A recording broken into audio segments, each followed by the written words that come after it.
Welcome everybody to the Mind, Body, and Soul TV, coming to you live from our Denver, Colorado studios. We are streaming on YouTube Live as well as at consciousevolutionmedia.com, and also will be on YouTube Red. So very exciting. We have a great show for all of you this evening. The theme for the show tonight is how not to be the pawn in life, and Charlie Emery is joining us. She is called as Miss Fix-It, and she is a relationship coach and many other things that we're gonna find out about during the show. Welcome to the show. Thank you so much, Steve. And she's joining us from somewhere in California. We don't need to give out the exact location. You look so wonderful. Thank you for being here. Oh, it's a pleasure. So this thing about how not to be the pawn in life, uh, what that's really about. So let's talk about that for a minute. So that's really about. There's nothing that I would love more, and I'm sure you would love more, um, than for people to wake up and realize that this is not air that they're breathing. What are they thinking? What are they thinking? And this is not time and space. And so we would love that if they would at some point join us and realize that they're really very, very powerful, and everybody can create anything that would ever wanted in their life, right? Absolutely. It's really about creating and realizing how much power you have to Hmm. create an amazing life. And by amazing, I don't mean, leaping off of tall buildings in a single Oh, bound, why but not? Why amazing in not? terms of That's how it feels. Amazing in well, terms of how it feels. but Charlie, if that's possible in our dreams, why wouldn't that be possible in this reality? Yes, but you and I have spoken before about, placing a feeling somebody wants on a specific external thing. And we Mm, need to stop doing that because mm, too many times people are reaching for these specific things, mm, thinking that it's going to bring them the feeling they're after, instead of just going after the feeling they're after, which may reveal something completely different on the mm. menu. Very good. So what you're pointing out, and I really didn't properly introduce you, although I did call you Miss Fix-It. And what is that like? Like that's supposed to be a guy's title. We're the ones that fix things. Oh, I like that. You know what? A lot of times you guys are the one that fix things, but at the same That's time, in my work, I've always been about results and actually getting them quickly and having them last long term. So I take a much more, if you call it like combining a spiritual approach with a more strategic approach as well, the action oriented part that actually creates what it is that we're trying to create. Because in the realm of consciousness there's so many juicy wonderful things, but you have to, if you're going to incorporate it so that it makes a difference in your life and you're not just sort of escaping over to another place and getting lost in philosophy, then there has to be an action piece so that you can incorporate what it is that you're gaining in terms of insight into something that translates into your life. sounds wonderful. So that most people out there, and I purposely use this theme, the pawn, because most people don't know how the game of life works. They don't know the rules. So help us a little bit about that. What are some of the rules? Why is it that a lot of things for people in general backfire? Because they play the game of life with the wrong rules. They just don't understand how it works. Yeah, and I think what it is too is that the self-help realm has made things even more complicated because we have all of these people out there and experts that are constantly giving people a list of rules, and that's not really appropriate either. And what we have to realize is that it's actually more simple. It is really about you being aware and being conscious of how the choices that you're making, which comes from what you think about and what you're believing, how are they adding up to what you want? If you are actually taking an approach where you are being conscious of the kinds of relationships you want to have, and that's not just romantic, that those are friendships. I mean, today Mm. the friendship realm is wrought with horrible things going on between, especially with women. It's terrible. So it's all of your relationships, as well as, the work that you do and how you want to feel about Mm. it. You don't have to absolutely have a job that you feel is your purpose in order to recognize that it still does something for you, that gives you something that you want, and still have a perspective about it that feels good. And too much of the time we're not looking at it like that. So we have all these ideas, whether you're supposed to get married at a certain time, or you're supposed to make a certain kind of money, or you're supposed to dress a certain kind of way. And I think that over the last, especially the last 20 years, people have really been duped, and then reality shows came along, and everybody's sort of mimicking people, and the rules they're creating for their lives today are really mimicking what they're seeing on television, which they don't even realize, most of which is an illusion to begin with. So Yeah. we've got to get rid of all that and recognize that, if there is a rule for life, it's about really paying attention to how you feel and allowing yourself to come to clear ideas about who you are and what really is enjoyable and satisfying to you, exclusive of what everybody else is doing or what they say is the new thing on Access Hollywood. Yeah, I couldn't agree more. And so actually that's how I've been living my life for years, is I completely base it on how I feel, because it's never wrong. It always tells me what I should be doing, what I should be doing next. And so an example of it would be today at the corporate environment, I had an argument with my boss. And the argument was, and I like to bring in, fresh, real things into the show, because this is Yeah. life, right? Yeah. So, and I don't want, people that are watching our network think that, like I have all this all figured out, because I don't. But I do the best I can. So my boss basically makes a scene in front of the entire company, where we are in an open office environment, so it's impossible not to say anything and not to have everybody hear it. But he raises his voice and he's basically chewing me out. Mm. And I was paying attention to how that made me feel. And then he said to me, I said something and I forgot what I said.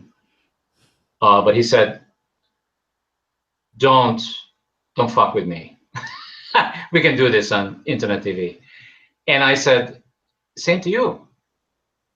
Mm. And I said, if you want to have this kind of an ugly conversation, and if you want to be this pissed off, let's do it in a private office and not in front of the entire office. That's a request that I'm making. Mm. And I left it at that. And that felt really good. It's like I wasn't upset. You know what I mean? Yeah. I wasn't going down to the level that he was at, but I just basically said, what I felt is, I don't need to take this anymore. I mean, Yep. I have proven myself. I don't need to prove myself anymore. I have proven myself.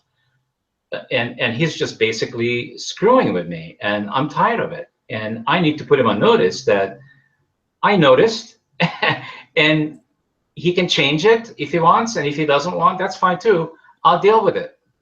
Yep. You know? Uh, yeah, So I think so it's I'm great. I'm not I'm not concerned that he may or may not change the way he manages. I'm not concerned about that, because he may not, and that has to be okay. You know what I mean? Yes, that Like is the beautiful piece. who he is and how he interacts is not that's not going to determine how I live my life. Yes. However, I think we have to be able to communicate with people when something is not okay. And Yes. that's what I was basically doing, and I felt fine. And then 4 o'clock came along, and he comes by me and he says, can we meet tomorrow and clear the air? I said, of course. Yep. Yep. And That's that was the end. beautiful. That was the end of it. That is So beautiful. yeah. So because I do like my relationship with him because at the very beginning when I started almost 2 years ago now, we were like this because he's from New York and he has that attitude. Are you Yep. familiar with people in New York?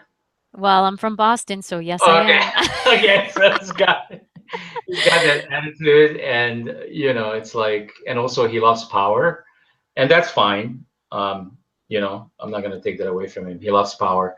And he likes to control things, and that's fine too. That's his position. So basically, I what I learned about that whole relationship is that I went into myself and accepted him just the way he is, and moved the relationship on, and everything has changed. I stopped resisting him, Hmm. um, and so what I'm pointing out here to you and the viewers is that it doesn't take two people to change a relationship. It really only takes one. Because now he doesn't get to push my buttons and I don't push his buttons. Except today, this interaction thing happened. But the reason I really said, in addition to what I already said, why I said what I said, is that I feel very strongly that this is like management 101. You do not do this in public because it's very bad for. I mean, we're on a sales floor. It affects the entire staff. You know what I Hmm. mean? When you do one of these blow ups, it's not Hmm. cool. It's not Hmm. cool. Right, and that gets right to the core of the matter is that why is he doing that? He's doing that because he likes that feeling of being able to do what he did in front of everybody. So Mm, his goal in that moment was not really about solving a problem or improving something with you. He may have had that as part of the mix, but what was front and center and sort of trumping both of those things, trumping the whole idea of you being able to just have a conversation with him and deal with whatever was going on, was also the ability to have this big display. And it's a great example because the thing is, power really is choice. That's what power is. And people perceive power to be money or be position, but that's only because money and position tends to give you more options or more choices. And that's why even when you're dealing with somebody in a situation like this, like you were, you are able to still exercise your power of choice in that moment and say, okay, he's my boss, but at the same time, I am still going to exercise my own power of choice and let him know, you know what? If this is the way it's got to be, then let's do it privately, please. mm, And right. it takes all the air out as well. But there's a totally, if you had come at him from the standpoint of the victim in a way or highly emotional because you were standing in like the feeling of what he did, and I'm sure it didn't feel good, but it just goes to show the difference. When you can stand there and say, okay, this is totally not cool what's going on, and instead of just resisting it, you work with it, but you still establish a boundary, you get way more accomplished in that moment than if you just have a big reaction to it. Then it just becomes bigger, like you said, and the relationship continues to unfold in that way. Yeah, yeah, and at the same time, I still love the guy, so it's not like anything has changed in terms of the way I feel about him. Nothing has changed. It's this is just one of those things that happen, and this happens in marriages, and the kids are around. It's no different, and the kids don't need to Yeah. be exposed to this kind of stuff. Take it into the bedroom or just go somewhere. Well, and see, the difference that I would say with a marriage is that um, it is really, really important when you're in a boss employee relationship, you have a bit of a friendship, however you want to. Okay, so you're thinking, hey, I know who this guy is, I know how he operates, I'm setting a boundary, but at the same time, I accept him for who he is. Well, people have to remember when they're in love relationships is that, a love relationship, hopefully, is one in which you really want to have an awesome relationship with your partner and you want to be connected. And usually, when you have an argument, it's because you either don't feel like you were understood, or maybe you feel like you weren't respected, or you feel less secure in that moment. So, if what you're really wanting is to feel more of one of those emotions, then the last thing that you want to do is attack your partner all that mm, does is create a bigger divide. And mm, so, again, that's part of being able to acknowledge, okay, I know I'm feeling like this, but what do I really want? Do I want us to be even further apart than what created the rift in in this moment? Or do I want to get past it and just explain to that person, hey, that made me feel really lousy, probably wasn't your intention, but this is where, this is where I want this to be, or this is what I need mm, from you. Then mm, you've allowed a situation in which, yeah, there was hard emotion, but you've allowed it to actually empower your relationship and get closer, as opposed to now it's World War III, and maybe we go into, the next couple of days of slamming things and not speaking to each other. And it's right. all that is the part that you have control over, not the other person, but how you respond and what you are essentially directing. Yeah, very good. So I also wanted to mention something about what's happening with the general public right now in terms of the effect of the media Oof. and how how we are absolutely 100% being programmed. And this is part of the pawn conversation.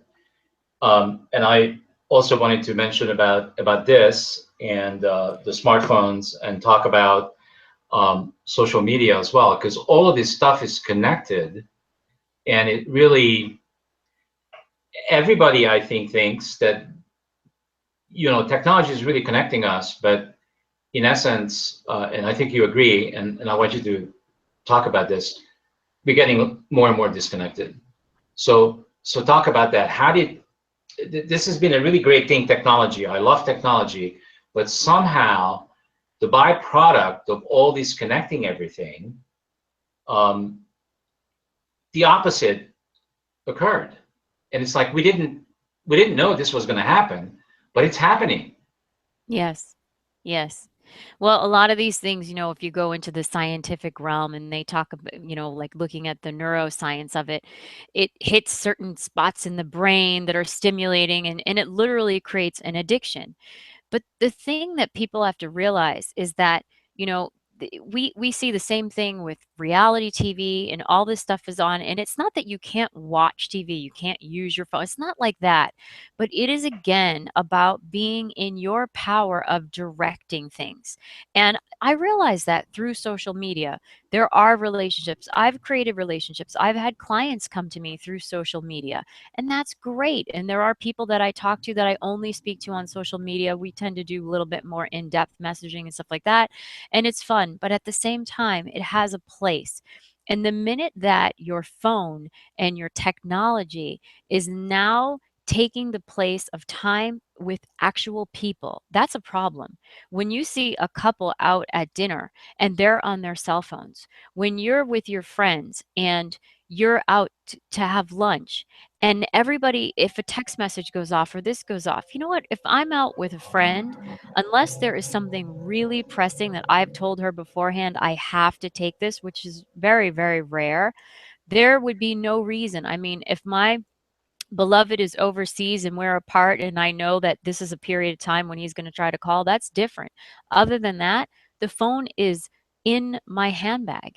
And what we've done is we've created, it's kind of like the Wizard of Oz, what's behind the Mm, curtain.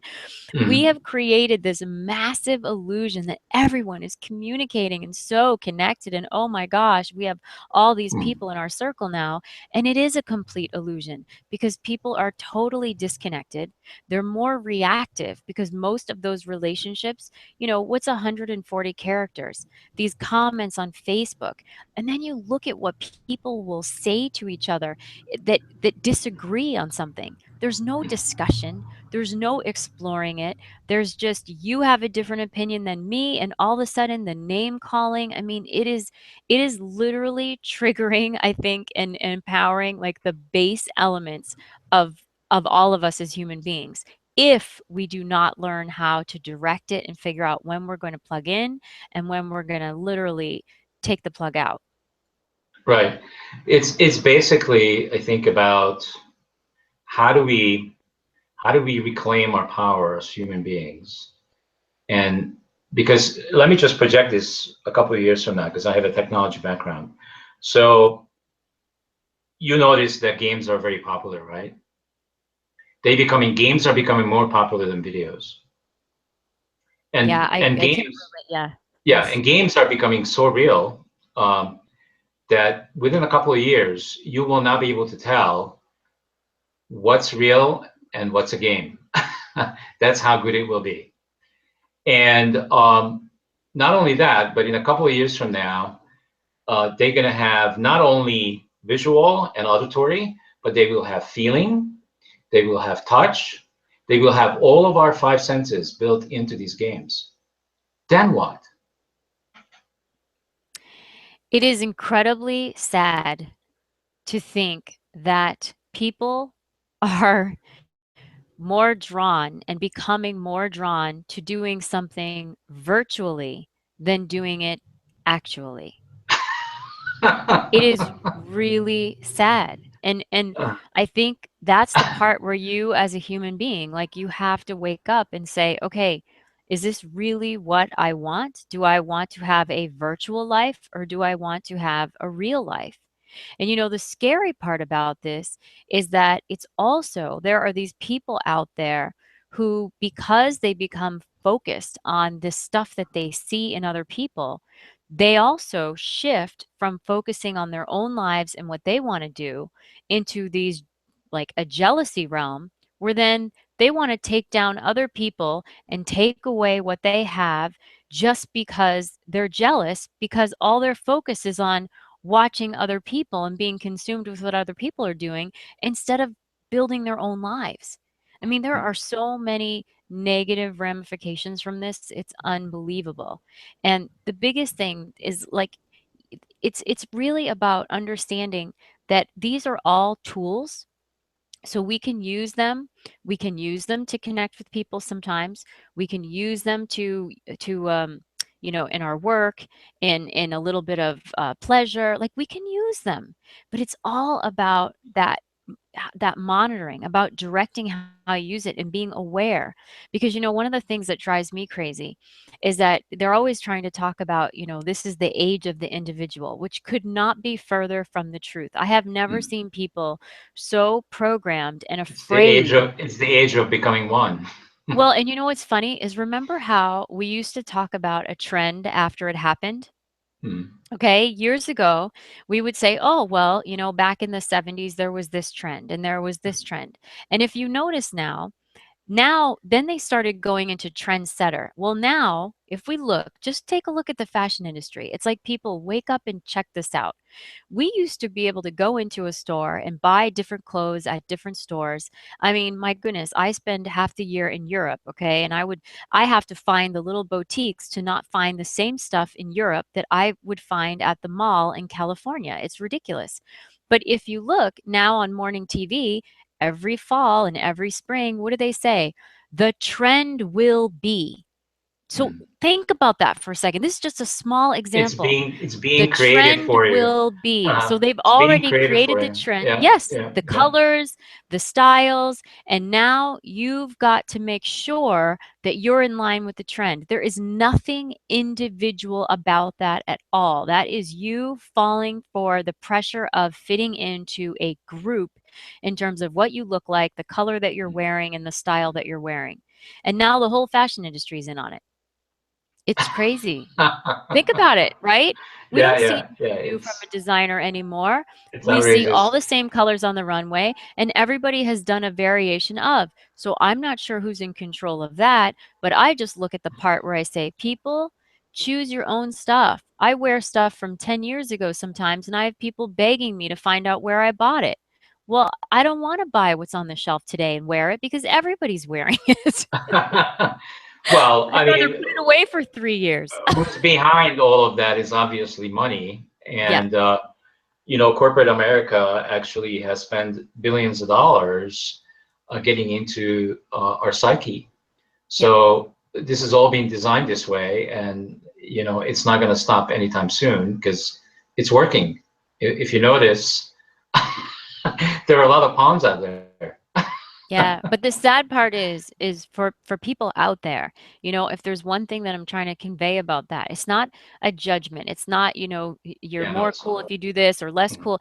but what I want them to understand so much is that there is a level of anxiety that goes along with that pressure to follow along. People feel like if they can't afford certain things, or if they're not wearing certain things, or if they don't look a certain way, that pressure is there. And you can tweet about how much you can do whatever you want all day long, but I work with these people. The pressure is there. And the way that you remove that pressure is to realize what is really being done and not participating.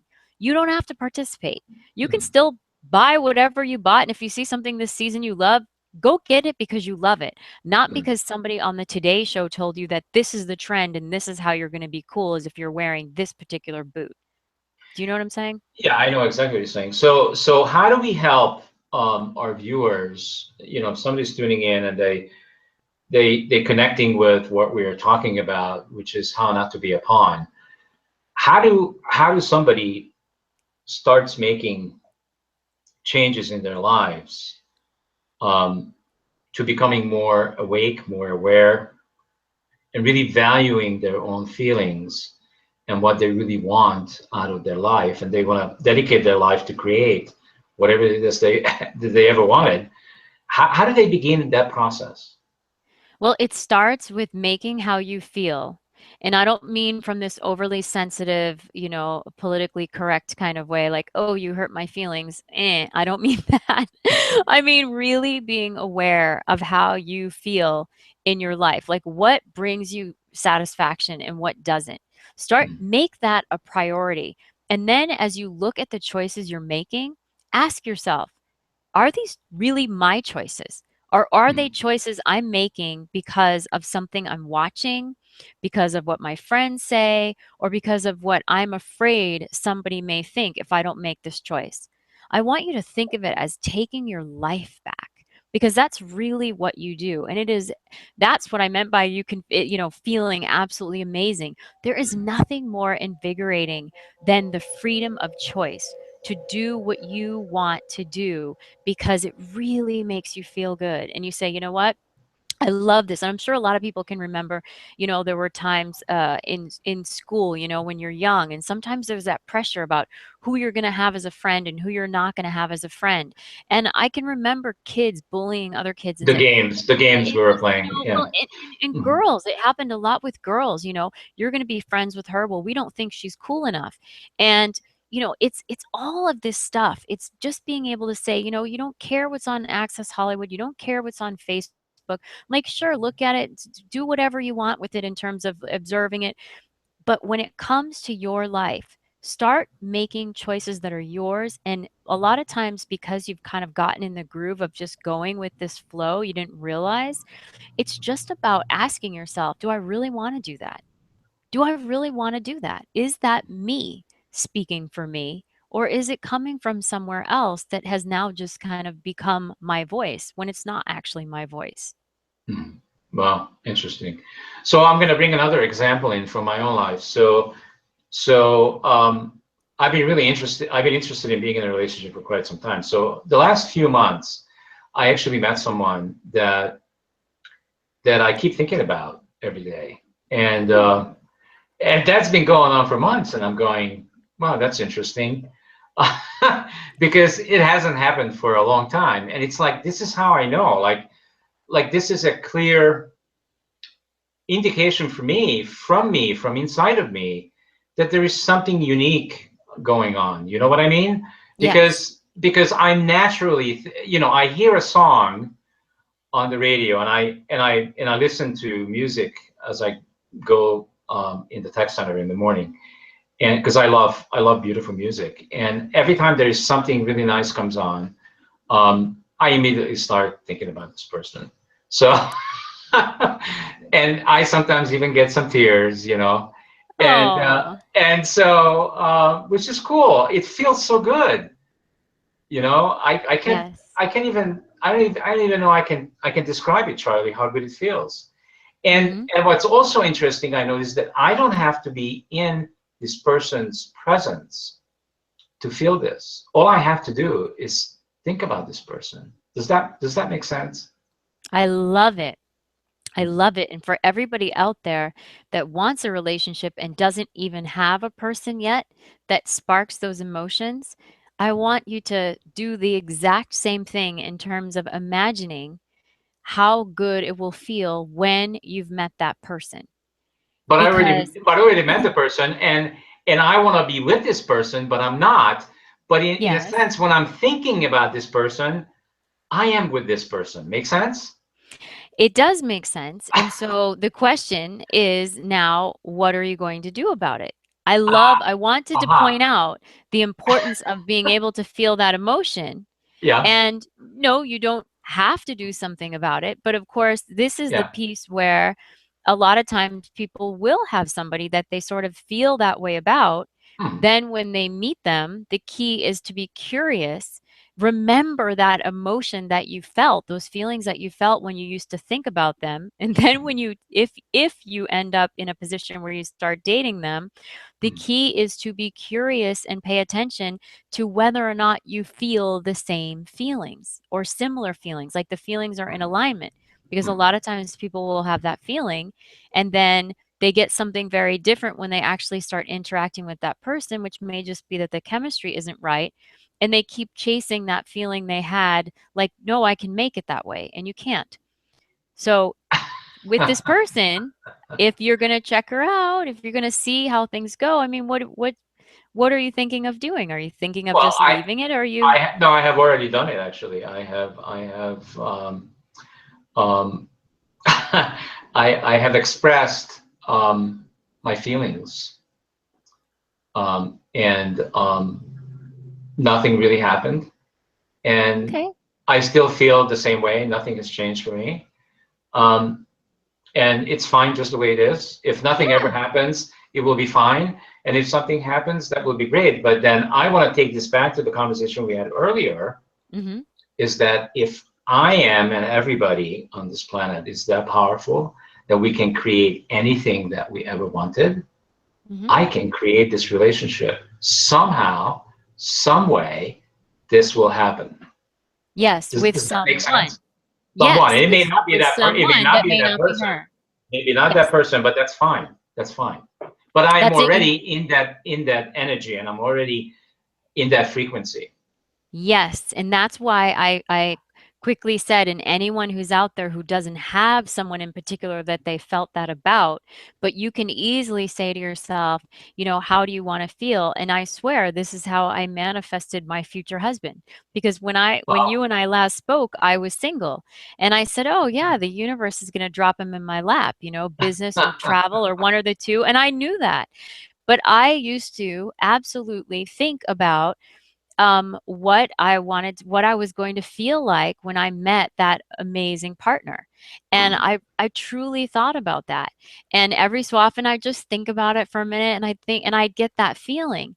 And so he and I actually met from across the world and we did business together and developed a friendship first. But as we were developing that friendship while we were working together on email, never spoken, um, I recognized that some of those feelings that I would think about, I was feeling. And he recognized the same thing. And that led to a, you know what? I think I'm going to fly in. So, you know, there's something going on here. all the Yeah. way from the Uh, Netherlands, you know, yeah. and now, I mean, and now we're life partners, we're business, we do everything together, we're living back and forth and preparing to spend the rest of our lives together, and that's from Fantastic. across the world, and that came Mm. from doing exactly what you're talking about, and that's why it was so easy for me to recognize, even though I would never have thought it was going to be him, you Uh, know, and the way that it came about, but I recognized the feelings because I had allowed Great. myself to feel them and knew what Wow. I wanted to Fantastic. feel. Absolutely fantastic. And what's the good news? What was the good news in this for me is that because I haven't been in a relationship for like more than 12 years. And what was the good news is, oh my God, I can feel these, I'm feeling these things. And that was fantastic news. I'm going, Yeah. finally, I'm there, wherever that Yes. is. But the fact that I'm feeling these things and it comes naturally. I mean, I have goosebumps right now. Um, it's great news. And I went like, okay, I must be ready. And I'm still not attached to who it is or when it happens, but just the fact that now I know how to recognize it when Yes. it comes. If it's And not this that's person, fine. that Mm, non-attachment though that you're talking mm, about is exactly the magic. I had absolutely no idea. And, for all the people out there, this is exactly what gets you in trouble when you really would like to have a relationship in your life, is that you try and you look at certain people and you say, oh, well, he's got this or she's got that. So, you know what, this could be perfect. And you start adding it all up. And actually the beauty of it is that you don't have to do that much work. The mm, work for you, if you want to call it work, is for you to get really in touch with how you want to feel, and mm, then understand that if you can feel it, it's already being prepared for you. Like, it's mm. already out there. So now Right. your job, it was when you meet different people, is see, how do I feel? And it's not Mm, about feeling like you've been in a relationship for 5 years in the first 5 minutes either. It's just about, do you feel good? How do you mm, feel? And what do you get from that other person? And then as you continue, you stay curious. What are you feeling? Sometimes in the very beginning, a lot of people, if they have certain chemistries, it's great. But, physical relationships, they always fizzle. Always. You've got to have the other stuff. And the way that you recognize the other stuff, the real meat of it, is by the way that you feel. mm. Yeah. And so that's really backwards to what everybody has been taught and what everybody actually knows. Because the trap for people is they go for the chemistry and they go for the outside, the external looks. Are they attracted to their look? And then they get into sex, and then who knows what happens after that? But usually it falls apart because Yeah. the feeling part comes at the end. Exactly. And you wanna, and a lot of people, they get, when they talk about the sex part, they get all into this, like, I can't even stand when I hear this, oh, women can do what men can do. Like, stop. This is not an empowerment issue. If you really want to be able to have the experience that you want to have, then you have to understand that the information you need to know that choice that you're really looking for, you need to be able to not distract yourself in a way that you can't get there. And when you throw in sex too early and all this stuff too early, and you really have no idea what's going on, there is an interruption in your ability to assess how you feel. And that's the issue. So, yeah, if you're not serious and you're not looking for a serious partner, then you have a different path. But for those people who are really wanting to connect with somebody and have a really meaningful relationship and they're in that space, then the reason why you don't rush it is simply so that you give yourself the benefit of really being able to tell how you feel around that person. And the other thing to remember about chemistry is that, of course, you want chemistry. And of course, we notice how people look and we're going to be attracted to people. The thing to remember, though, is that if it's mainly physical chemistry that you have, it will be overwhelming. But it's overwhelming because the other stuff isn't there. In those moments where you are attracted to somebody, but there's also, an emotional chemistry and an intellectual chemistry and a spiritual chemistry, that's when you find yourself going, huh, what is this? You're curious and you want to keep on going, but at the same time, you can't put your finger on it. And the reason why you can't put a finger on it is because there's so much there that you haven't been able to explore yet. Wow, that's really cool. So, wow, this was amazing. I'm sure that I sure got a lot out of it, and I'm sure that all of our viewers will. Well, guess what? Our conscious half hour is over. Isn't this crazy?